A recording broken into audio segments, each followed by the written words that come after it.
The mystical question. They say heaven is above us, a place beyond clouds and stars, where light never fades and angels sing in eternal harmony.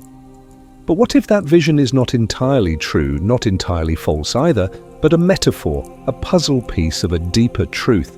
Imagine for a moment that heaven is not a destination, but a dimension, a frequency, a hidden layer of reality that you and I walk through every day without even noticing. Perhaps it is not somewhere we travel to when our hearts beat their last, but something we awaken to when our spirit stirs from its long forgotten slumber. What if heaven is already here, pulsing just behind the veil, whispering through moments of awe in the spaces between our thoughts? The great mystics never pointed to the sky when they spoke of heaven. They pointed within, and that single gesture changes everything. Welcome to Heaven's Cipher, where today we turn the lock on a secret that has lingered in the shadows of humanity's greatest yearning. What is heaven really? Is it a realm of clouds and divine thrones, or is it something closer, more intimate, more immediate than we've ever dared to believe?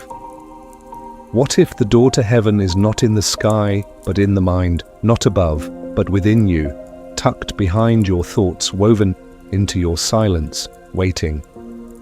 Today we do not seek belief, we seek mystery. Not the comfort of dogma, but the stirring of the unknown. We follow the ancient path, not of doctrines, but of symbols, not of answers, but of questions. Because questions, when asked with reverence, do not lead us away from truth. They lead us into it. Could heaven be a state of consciousness? Could it be a luminous state of awareness, so pure, so vast, so loving, that to step into it is to dissolve the illusion of separation and awaken in the arms of eternity? This is not philosophy, this is a cipher, a hidden code encrypted in parables, scriptures, visions and dreams, spoken in riddles by saints, poets, mystics, and those who glimpsed the light beyond the veil. A cipher only decoded by those who dare to see differently. The world tells us to look upward. We say look inward, because what you seek above may already be blooming within. And if heaven is indeed a state of consciousness, then the journey is not forward nor upward, but inward into the stillness where all things are revealed and all illusions fall away. So take a breath, quiet your thoughts, and walk with us into the mystery. The question is not where is heaven, the question is can you remember it?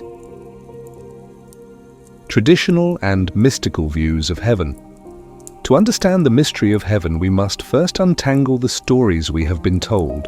The world has painted heaven in images of gold gates and white-robed angels, a paradise above the clouds where only the worthy may enter after death, a kingdom far removed from our lives, sealed until the end. This is the traditional view, familiar to many, shaped by centuries of doctrine, sermons and sacred art. But something about it feels distant, hollow, unreachable, as if the true essence of heaven has been buried beneath layers of metaphor and literalism. In contrast, the mystics spoke differently. Their words shimmered with paradox. They described heaven not as a location, but as a revelation, not as a place, but as a state of being. In ancient Gnostic texts, heaven was the memory of our divine origin, a luminous awareness hidden within the soul. In Buddhist teachings, nirvana is not elsewhere. It is here now, accessed through awakening. In Sufi poetry, heaven is the reunion of the lover with the beloved, the soul returning to its source. The mystics all whispered the same heresy, not that heaven awaits us, but that it surrounds us, permeates us, waits patiently for us to notice it. The real question they posed was never where is heaven, but what is heaven? And the answer they offered was terrifyingly simple. Heaven is not a prize given to the obedient, nor a realm reserved for saints. It is a level of awareness, a frequency of consciousness available to all who dare to remember. It is not earned, it is unveiled. And here lies the great divide between tradition and mystical insight. Tradition teaches us to seek heaven after death. Mysticism invites us to awaken it in life. One view looks outward and forward, the other looks inward and now. And yet they are not at war, they are two layers of the same truth, seen through different eyes. One speaks to the masses, the other to the seekers. But beneath both is a hidden thread, a secret, waiting to be unraveled. Perhaps heaven is not either or, but both, and both a mystery that begins now and a destiny that unfolds beyond. Perhaps we are already brushing against its edges every time we choose love over fear, every time we remember the light within the dark. Heaven may not be found in the skies, but in the stillness between thoughts, in the quiet awe of the present moment, and in the soul's longing to return home. Biblical and esoteric clues. The sacred texts of the world are riddled with keys hidden in plain sight, words we have read 1,000 times yet rarely heard, symbols we have seen yet never truly deciphered. When Jesus said the kingdom of God is within you, he was not speaking poetically. He was pointing to a mystical truth that modern minds often overlook. The divine realm is not in the sky nor across the sea. It is folded quietly within the heart, veiled by illusion, waiting for rediscovery. This phrase alone shatters centuries of outward searching. If heaven is within, then the journey is inward. And if it is inward, then no distance or death is required to reach it, only awakening. But it is not just in Christianity that this inner heaven is hinted at. In the Kabbalistic tree of life, each sapphira represents levels of divine reality accessible not after death, but through inner transformation. The ascent up the tree is the rise of consciousness from the material to the eternal.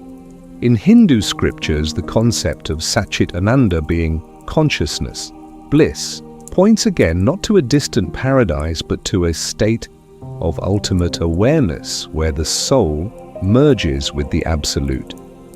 In Buddhism, the Pure Lands are sometimes described as realms of mind accessed through deep meditation, not places one walks into with the body, but dimensions entered with the soul.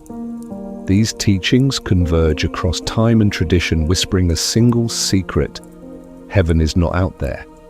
It is encoded in the mind, revealed to the spirit when illusion fades.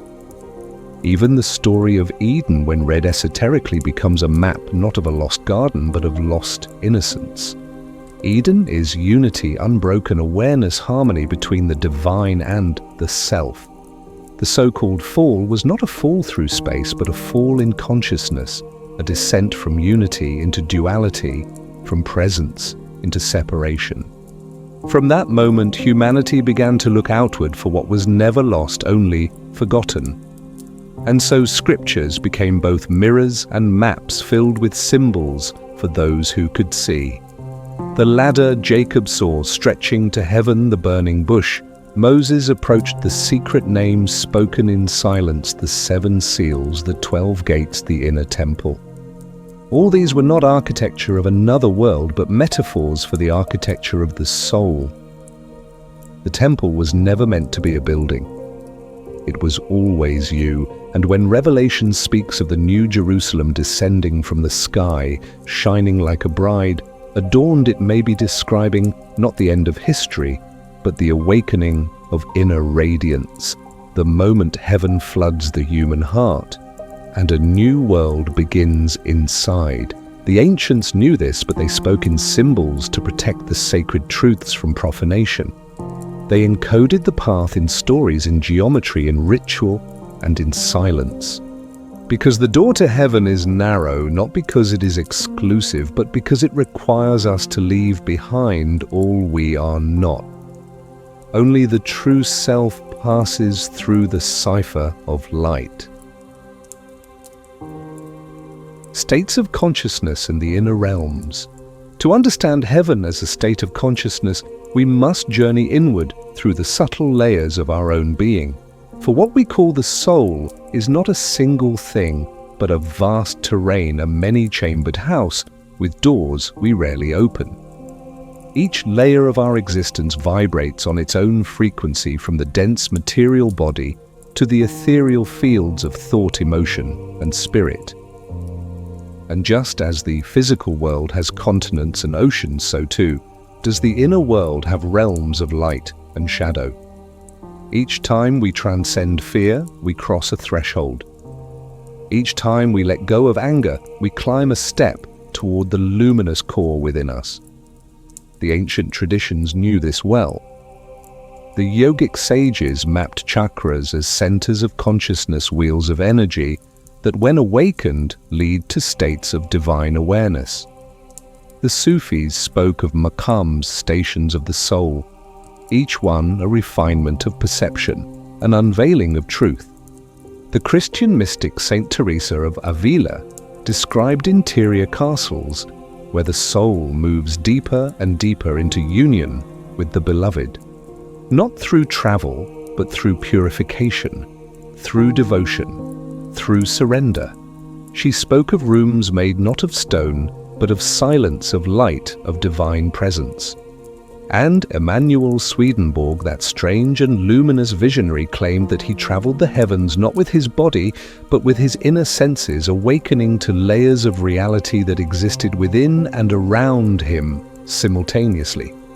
He wrote that heaven was not a place one entered after death, but a spiritual condition, one aligned with a vibrational domain that matched the soul's inner state. The more love, truth, and wisdom a soul embodied, the higher it ascended into subtler realms. These are not metaphors. These are maps. If we begin to see ourselves not as static beings, but as dynamic fields of awareness, always shifting, always growing, then heaven becomes not a question of location, but a question of access. The gates of heaven open, not when we die, but when we rise in consciousness, when we dissolve the illusions that keep us anchored in separation and fear. And those illusions are many: the illusion that we are alone, the illusion that we are unworthy, the illusion that matter is all there is. But every act of love, every moment of stillness, every experience of awe peels away a layer, reveals a new horizon, makes space for heaven to emerge. These inner realms are not imaginary. They are the deeper currents of our soul's reality. They are the reason some people glow with peace and others tremble with despair regardless of outer circumstance, because they dwell in different inner worlds. We do not see with the eyes alone. We see through the lens of our consciousness. And as that lens becomes clear, as the heart softens and the mind stills, the gates of inner heaven swing open quietly like the petals of a flower, and we enter a space we had always carried but never understood. This is why the mystics retreated not from life but into silence, because in silence the soul remembers, in stillness the light returns, and in the chambers of the heart we begin to climb the spiral staircase, not to the sky, but to the source. Mystical testimonies of heaven. If heaven is truly a state of consciousness, then surely some have been there, not in imagination, but in experience. And if they have, what did they find when the veil lifted, when the ego fell silent, and the soul opened its eyes? Across time, across cultures, across languages they speak, and their voices carry the same tone: awe, wonder, stillness, beauty, a silence that sings. Many of them were mystics, men and women, who abandoned the world not to escape it, but to see it more clearly. They walked into deserts, climbed mountains, sat alone in dark cells, not to isolate, but to enter realms beyond the reach of ordinary thought. Saint Teresa spoke of divine ecstasy as a fire that consumed her, but left her intact, a union with God so intimate she could no longer tell where she ended and the infinite began. Rumi wrote of the soul's return with a joy so fierce it broke the bones of longing. He said, "I am not this hair, I am not this skin, I am the soul that lives within." But not only mystics have glimpsed heaven. In modern times, countless near-death experiencers have crossed the threshold and returned, bearing strange and radiant memories. They describe being enveloped in a love that has no condition, seeing light that is alive, conscious, intelligent. They speak of meeting beings made of compassion, of entering realms where thought creates reality instantly, where truth is not spoken but known, not heard but felt. These are not hallucinations, they are too consistent, too coherent, too transformative. People return, changed not in belief, but in being. Their fear of death dissolves their values, shift their hearts open. They describe heaven not as a location, but as a total state of presence, a consciousness beyond the mind, beyond the self, beyond time. In those moments, they did not visit heaven, they became it. The frequency of their awareness shifted, and in that shift, the world transformed. They saw the unity of all things, the illusion of separation, the brilliance of even the smallest leaf. Many describe this heaven not as unfamiliar, but as deeply known, as if they were remembering something forgotten, not learning something new. This is the signature of truth. It feels like home. And what is most mysterious is that many of them report that this state can be tasted again, not only through trauma or death, but through silence, stillness, devotion, gratitude. They say the door is always open, but few learn to see it because we are too distracted, too hurried, too full of noise. The mystics and the near-death experiencers have met in the same garden, though separated by centuries and culture. Their visions converge. Their language differs, but their eyes have seen the same light. And that light lives not in the clouds, but within the soul, waiting to be remembered, waiting to be trusted. If their testimonies are true, then heaven is not an afterlife. It is an inner life. It is the real behind the illusion, the light behind the form, the song behind the silence. Awakening heaven within the path to higher states. If heaven is a state of consciousness, then the next question arises: how do we reach it? How do we shift from merely surviving to truly awakening? The answer is not found in maps or formulas, but in practices that have echoed through centuries, whispered by sages and carved into silence by those who found their way. Meditation, contemplation, prayer, stillness. These are not rituals of religion, but technologies of the soul. They are how we tune the instrument of awareness, how we move from noise to clarity, from shadow to light. To awaken heaven within, we must begin not with belief, but with attention. Attention is the most sacred currency of consciousness. Where your attention goes, your reality follows. If your thoughts are wrapped in fear, guilt, judgment, then your inner landscape becomes heavy, veiled grey. But if your attention turns to presence, to beauty, to love, then the terrain shifts. Your soul begins to rise. The path to heaven is not a ladder, it is a clearing, a gentle unraveling of all that you are not, a shedding of illusion, a remembering of truth. Forgiveness is one key, not just the forgiveness of others, but the release of the weights we carry, the guilt that binds, the shame that anchors, the sorrow that blinds. As we forgive, we rise. As we love, we expand. As we trust, we awaken. The mystics often speak of letting go, not because life is meant to be empty, but because only in emptiness can fullness arrive. When the heart is uncluttered, heaven pours in. When the mind is silent, the divine voice whispers. When the ego sleeps, the soul sings.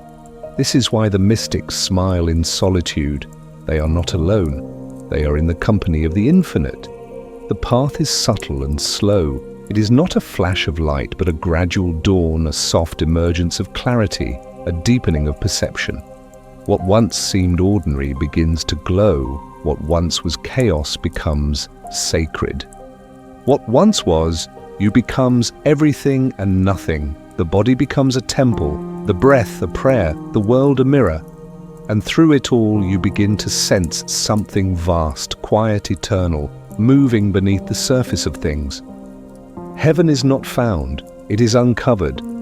It was always here, but hidden behind layers of distraction, behind the static of thought, behind the armor we wear to survive. As we soften, as we surrender, as we open, we rise. Not away from earth, but deeper into it, seeing it for what it truly is, a sacred garden, a reflection of the divine. The idea that we must escape this world to reach heaven is a lie. Heaven is not escape, it is presence. It is not later, it is now. It is the full embodiment of love in this breath, in this step, in this moment. And the moment you realize that is the moment heaven opens. The cipher of heaven decoded, so now we arrive at the end, which is also the beginning. The cipher unfolds and the hidden message emerges not as thunder but as a whisper. Heaven is not a place, heaven is a state of being. It is not granted after death. It is remembered through awakening. It is not built of clouds and gold, but of silence, clarity, and love. It is the frequency of truth, humming beneath illusion, the light that shines behind your eyes, the still point in the spinning wheel of your thoughts. The mystics tried to tell us, but they spoke in riddles, not to confuse, but to protect, because some truths must be uncovered, not handed down. Heaven has always been within us, not as a concept, but as a condition. When we return to innocence, we touch it. When we forgive, we feel it. When we love without reason, we become it. The world may remain unchanged, but the way we see it shifts completely. And in that shift, the gates of heaven open, not above, but here. Not after, but now. The final veil is not the grave, but the mind that forgets. The final judgment is not cast by a deity, but by the choices we make each moment, whether to live in fear or in faith, in separation or in unity. The cipher was never locked. It was hidden in plain sight. The kingdom is within the ladder, ascends from the heart. The temple is made of breath and awareness, and you, dear listener, are not far from it. You are it. You are the gate, the key, the path. When you stop seeking and start remembering, when you stop reaching and start listening, when you stop trying to become and simply be, the truth reveals itself. Heaven is not a reward, it is your nature. It is not promised by doctrine. It is uncovered in silence, and the deeper you go, the clearer it becomes, until there is no distance left between you and the divine, until the seeker dissolves and only light remains. This is the final secret the cipher decoded. Heaven is not elsewhere. It is everywhere once you see through the eyes of the soul.